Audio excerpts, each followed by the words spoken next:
Rumor has it my boss is whipped. He always uses going home to my wife as an excuse to skip company parties.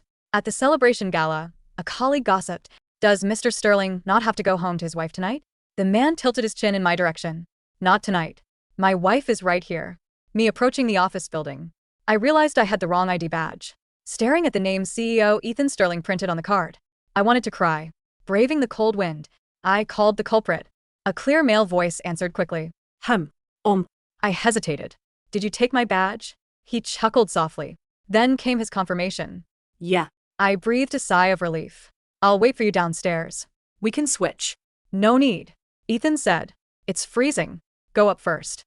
Swiping for you today." I hesitated. "Is that okay?" "Why wouldn't it be?" After a few seconds of silence, I caved. "Fine. We'll swap inside." Okay. He was about to hang up. I stopped him. Do you need me to swipe you in?" I don't need to swipe," he answered. Then added, "Also, I have a name, or if you don't want to use it, you have another title for me." The word hubby was on the tip of my tongue. My cheeks burned, and I hung up in a panic. CEO Ethan Sterling is my husband. This unbelievable fact becomes even more taboo. Inside the corporate walls, I carefully tucked away his badge and took the elevator to the 17th floor. I thought the badge incident was over, but his colleagues trickled into the office. They were all buzzing about something. Jessica, my neighbor and work bestie, was practically vibrating. "Someone saw Mr. Sterling swiping in downstairs this morning." I froze. She continued. "Big shots like him don't need to punch a clock.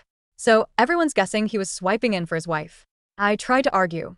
"Why assume it's a wife?" She waved me over mysteriously. I leaned in and heard her whisper.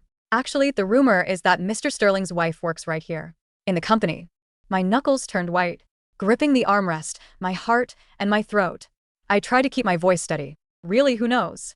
She shrugged. "But that's the word on the street. Secret shared." She returned to normal volume, laughing. "This really smears his reputation as being whipped. Waking up early just to swipe his wife in. Hilarious." I forced a laugh, but inside I wasn't smiling. Ethan Sterling being whipped is the most absurd rumor I've ever heard. I don't even know how it started. Maybe one day, Ethan used going home to the wife to dodge a boring dinner. And the reputation stuck. Perhaps. He's usually so cold and unapproachable that nobody questioned it. It made him seem human. Only I, his wife, know how laughable it is. Ethan Sterling afraid of me going home to spend time with me. He just didn't want to go to the party, so he used me as an excuse. Just like when he didn't want an arranged marriage, So he hastily married me. I've always been just a shield. The badge incident spiced up our dull work life. My colleagues were already begging the HR assistant to check the logs for whoever swiped in at that exact time, to identify the mystery first lady. While I was panicking, the culprit texted, "Where do we swap?" In the eye of the storm, I didn't dare meet him. I screenshotted the chat about checking logs and sent it to him. Worried, will they find out Ethan? Only if they want to get fired. Such a cold tone, such strong security. I instantly relaxed and replied to his previous text. "Let's not swap yet. Talk at home." I barely used my badge during the day anyway. Aside from entry and the cafeteria, it was useless. But Murphy's Law struck. Halfway through the morning, my manager called me into his office. "Is your speech ready for later?" We had an internal award ceremony as Employee of the Month. I had to say a few words. I nodded. I showed him my draft. He read it carefully, then looked at me. Usually, I wouldn't check. But I heard Mr. Sterling is attending, so we need to be prepared. I was stunned. "Mr. Sterling is coming?" "Yes." He looked at me again. "Remember to wear your badge on stage. Show some professionalism." I was speechless, meeting his probing gaze. I laughed awkwardly. "Do I have to wear it? Why did you forget it?" "I brought it, but I also didn't bring it." The manager side took off his own badge and handed it to me. "Just for show. Don't let it happen again."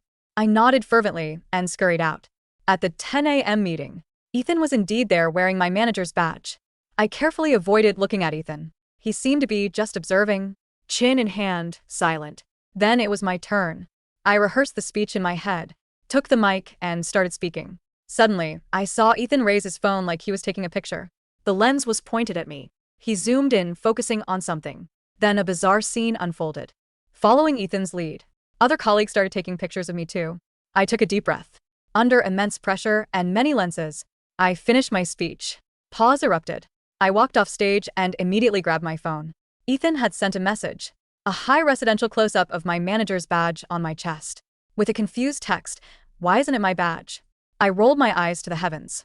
Where his badge on stage? Did I have a death wish? I replied with an ellipsis. Ethan wisely stopped texting. The ceremony ended without disaster. Back at my desk, colleagues surrounded me demanding I buy a round of drinks. I agreed. Suddenly someone asked Sarah, "Can I borrow your nail clippers?" I nodded while digging for my keys. I kept chatting. My fingers touched the cold metal. I pulled them out, about to hand them over. But the keying had snagged the blue lanyard of the badge. I hid in my bag platter. Ethan Sterling's ID badge fell out right in front of everyone. It landed face up. Ethan's photo and name were staring at everyone. Someone sharp-eyed spotted it. "Why is Mr. Sterling's badge here?"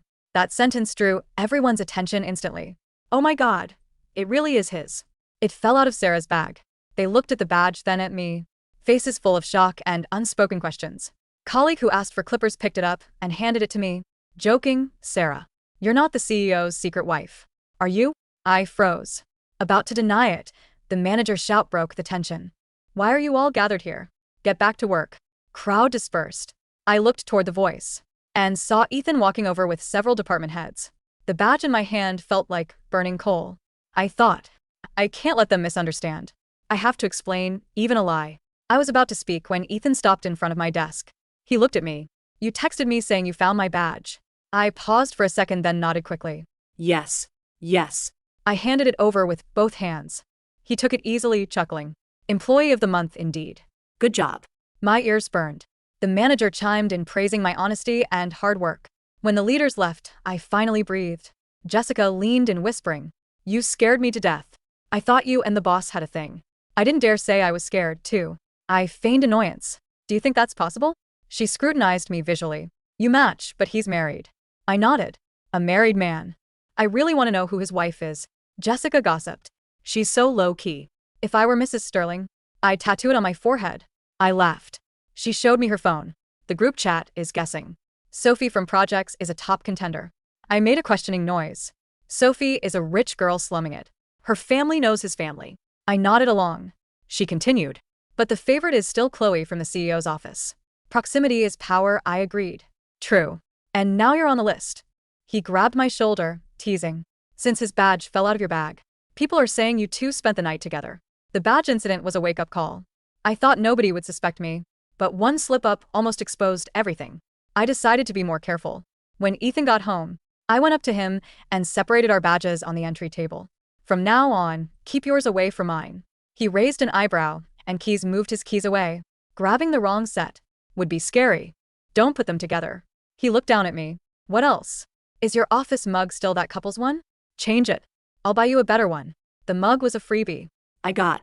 Not a luxury brand. Definitely not fitting for a billionaire CEO. But he used it right on his desk. If anyone saw we had matching mugs, I'd be done for. "Should we tear the marriage license in half, too?" What? He sighed. "Sarah, get this straight. We are married." I pursed my lips. Ethan's commanding aura works everywhere, including home. I summoned my courage. "We agreed the marriage wouldn't interfere with my normal life." He frowned. I said weakly, "Being Mrs. Sterling interferes with my normal life." "Okay," he conceded. "How long do you plan to hide it?" I didn't know. I just wanted to hide. 1 year. 2? Ethan asked. "Forever?" I didn't dare say it, but I didn't think we'd last forever. I argued quietly. "Why does everyone have to know?" "Because we are legally married." Ethan looked me in the eye. "I don't want to sneak around at work. I don't want to be treated like a dirty secret. I don't want to have no right to speak up when other guys chase you." He took a deep breath. "Are those reasons enough?" "Enough. But I didn't want to compromise." The conversation ended badly. That night, lying in bed, I thought about the lonely look in his eyes. Was this a Cold War? But I still didn't want to go public. 2 months in, and we still sleep in separate rooms. Except for a few nights at his parents', I've never shared a bed. A loveless marriage of convenience. How could I claim the title of Mrs. Sterling? I didn't even know when we divorce. Suddenly, a knock on the door. Only Ethan could be knocking at this hour. I cleared my throat. Yes. The door handle turned before I could scramble out of bed. Ethan didn't wait for a second invitation. He stood in the doorway, still in his dress shirt, though the top 2 buttons were undone, and his tie was gone. He looked tired. Not the imposing CEO Sterling, just a man exhausted by his own stubborn wife. "We need to talk," he said, stepping inside and closing the door softly. "Can it wait until morning? We have the quarterly review tomorrow." No. He walked over to the edge of the bed and sat down. The mattress dipped under his weight. My heart hammered against my ribs. You asked how long we have to hide. You asked when we divorce. I pulled the duvet higher, shielding myself. It was a hypothetical question. Here's the answer, Ethan said, his voice low and raspy. There is no end date, Sarah. I didn't marry you to divorce you. I froze. But the arrangement, your grandmother, the board members. Forget them. He turned his head, locking eyes with me. The moonlight cast shadows across his sharp jawline. I picked you.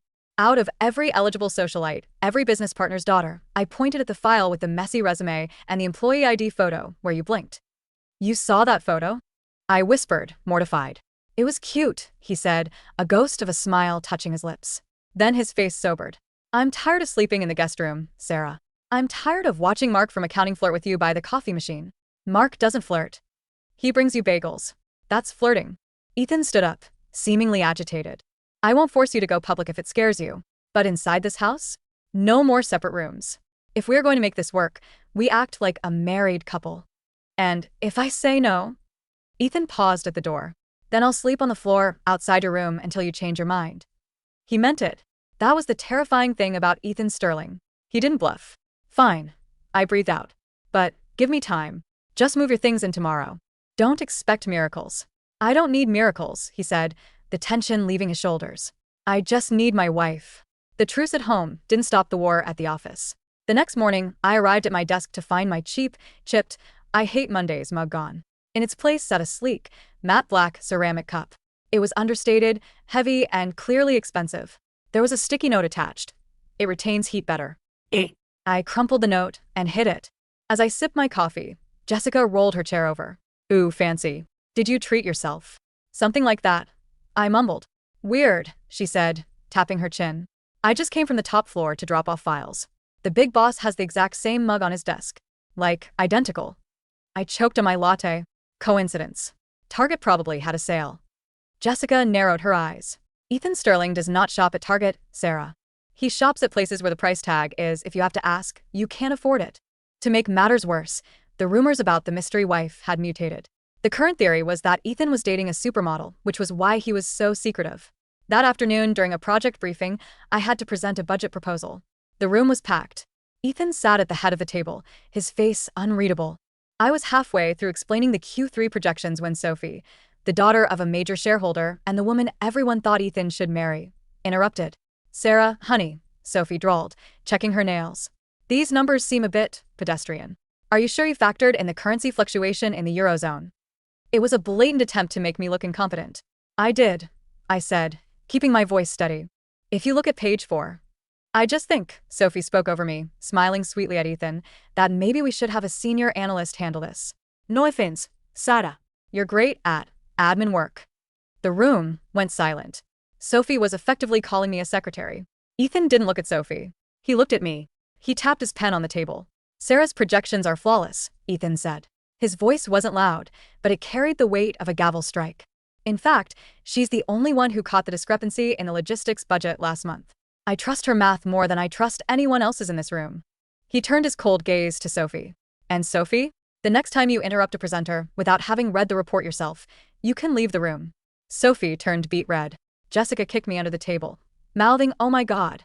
I felt a warm flush spread through my chest. He defended me. Not as a husband protecting a wife, but as a CEO respecting an employee. Later, I received a text. Did I overdo it? I smiled, hiding my phone under the desk. No, thank you. His reply came instantly. Mark from accounting was staring at you during the presentation. I'm firing him. Ethan. Kidding. Mostly. 2 weeks later, the annual company retreat was held at a luxury ski resort. This was the minefield I had been dreading. The HR department had assigned rooms. I was slated to room with Jessica. But when we arrived at the front desk to check in, the receptionist frowned at her computer. Sarah Sterling, she asked. I nearly vaulted over the counter to cover her mouth. Sarah Jenkins. I corrected loudly. Just Sarah Jenkins. The receptionist looked confused. I have a note here from the executive office. You've been upgraded to the presidential suite. Jessica dropped her bag. What? Why? I felt the blood drain from my face. Ethan. He was trying to be romantic, but he was going to get me killed. It must be a mistake. I laughed hysterically. Or maybe a lottery? Employee of the month perk. There was no lottery, Jessica said suspiciously. I'll take the upgrade if you don't want it. Mark from accounting shouted from the back of the line. Suddenly, Ethan appeared in the lobby, wearing a dark turtleneck and a wool coat that made half the female staff swoon. He walked straight to the counter. Is there a problem? Mr. Sterling, the receptionist stammered. Ms. Jenkins seems confused about the upgrade. Ethan looked at me. His eyes held a challenge. Admit it. Just admit it. I pleaded with him silently. Not like this. He sighed, a microscopic movement. My mistake, he announced to the lobby. The upgrade was intended for the randomly selected MVP of the quarter. It seems my assistant put the wrong name in the system. Ms. Jenkins, apologies for the confusion. You'll be in your standard room. The crowd dispersed, disappointed the drama was over. I let out a breath. That night, however, the text came. Room 401. I ordered room service. Don't make me eat alone. I waited until Jessica was asleep, then tiptoed out of the room in my pajamas and a heavy coat. I felt like a spy. I took the stairs to avoid being seen in the elevator. When Ethan opened the door to the presidential suite, he pulled me in instantly, pressing me against the wall. His kiss was hungry, possessive, erasing the distance we kept in public. I hate this, he murmured against my neck. I hate pretending I don't know you. It's working though, I said breathless. They don't suspect a thing. Sophie does, he warned. She cornered me at the bar. She asked why I wear a ring if I never bring my wife anywhere. She thinks the marriage is fake. She's not entirely wrong, is she? Ethan pulled back, framing my face with his hands. Sarah. We sleep in the same bed now. We eat breakfast together. I text you stupid memes during meetings. When are you going to stop thinking this is fake? I looked at him, really looked at him. The way his eyes softened only for me. The way he remembered how I took my coffee. I'm scared, I admitted. If they know, I become the CEO's wife. My work, my achievements, they all vanish. I just become your accessory. You could never be an accessory, he said fiercely. You're the main event. We spent the night tangled in high-thread count sheets. For the first time, I didn't set an alarm to sneak out. Big mistake. The next morning, I woke up to frantic pounding on the door. Ethan, we have an emergency with the Tokyo investors. Open up. It was the Vice President David. I shot up in bed, panic seizing my throat. Ethan, I hissed. David is outside. Ethan groaned, rubbing his eyes. So? Let him wait. He'll see me. I scrambled out of bed, grabbing my clothes. Where do I hide? Sarah, stop. Ethan sat up, looking calm. Let him see you. No. I ran to the bathroom, but there was no other exit. I scanned the room. The balcony? Too cold. The closet. I dove into the massive walk-in closet just as Ethan opened the door. I listened through the slats. David. It's 7 a.m., Ethan growled. Sorry, Ethan, but the yen just crashed and wait, is that a woman's coat? I froze. I had left my coat on the armchair. Yes, Ethan said simply. I didn't know you had company. Is it Sophie? David asked, voice lowered conspiratorially. No, David. It is not Sophie. Right. Well, I'll wait in the lobby. We need you down in 10. The door closed. Ethan walked to the closet and slid the door open. I was huddled under a row of his expensive suits. He looked down at me, disappointment etched all over his face. You really would rather hide in a closet than stand by my side? It's not about that, I whispered, climbing out. It feels like it is. He handed me my coat. I'll go deal with Tokyo. You can sneak out when the coast is clear. He left without kissing me goodbye. The Cold War was back. A month passed. The atmosphere at home was polite but distant. Ethan was working late almost every night. I threw myself into my work, earning a legitimate promotion to senior analyst. Then came the Founders Gala, the biggest event of the year. The mandate came down. Spouses required. I was in the break room when Jessica sighed. I can't believe I have to rent a tux for my boyfriend. Are you bringing a +1, Sarah? I don't think so. You should ask that guy you're seeing, she winked. The secret one. He's busy, I said, my heart aching. That evening, I dressed in a navy gown I had bought myself. It was elegant but simple.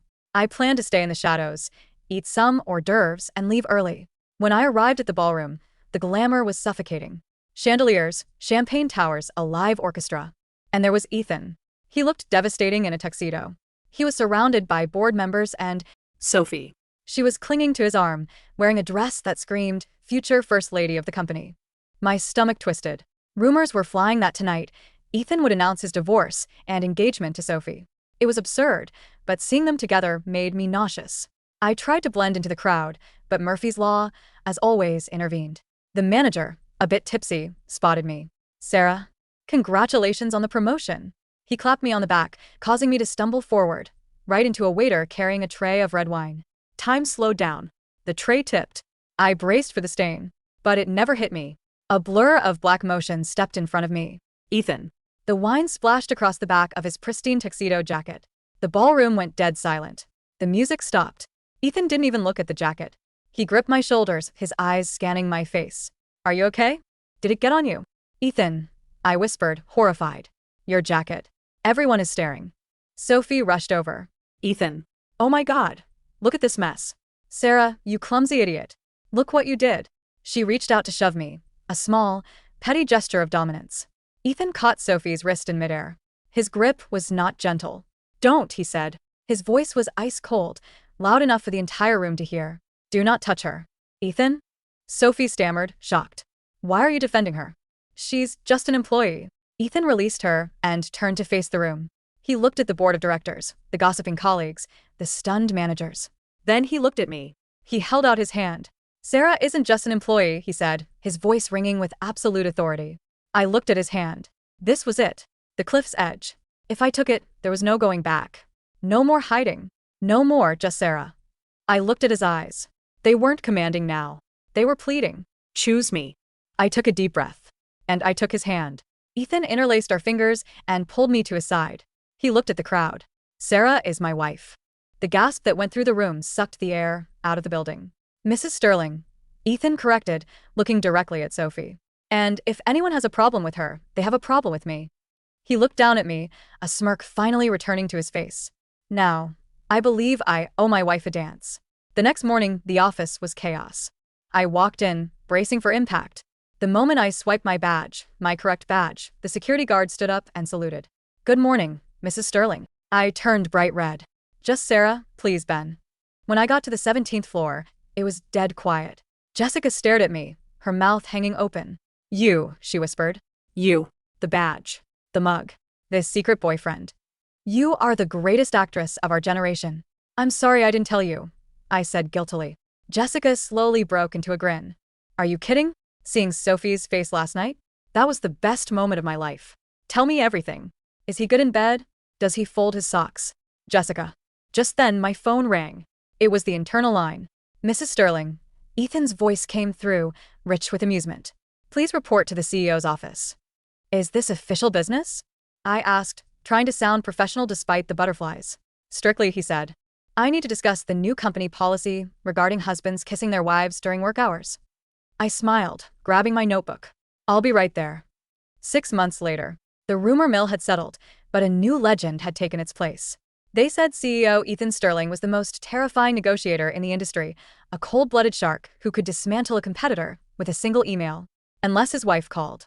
We were in a high-stakes merger meeting. Lawyers everywhere. Tension thick enough to cut. Ethan was tearing the opposing counsel's contract apart clause by clause. His phone buzzed on the table. He glanced at it. His expression instantly shifted from Terminator to puppy. He held up a hand. Pause. Mr. Sterling, the opposing CEO protested. We are in the middle of. My wife is asking what I want for dinner, Ethan said, typing a reply. If I don't answer, she'll order the vegan Thai place, and I hate the tofu. The room watched in stunned silence as the billionaire typed, steak. Love you. See you at 6. He put the phone down, his face hardening back into stone. Now, where were we? Yes. Clause 14 is unacceptable.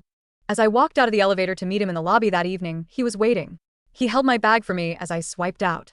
Ready to go home? He asked. Ready, I said.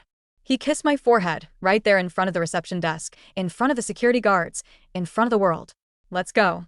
I'm skipping the charity gala tonight, he said. What's the excuse this time? I laughed. He smiled, that rare, genuine smile that was only for me. No excuse needed. I'm just whipped.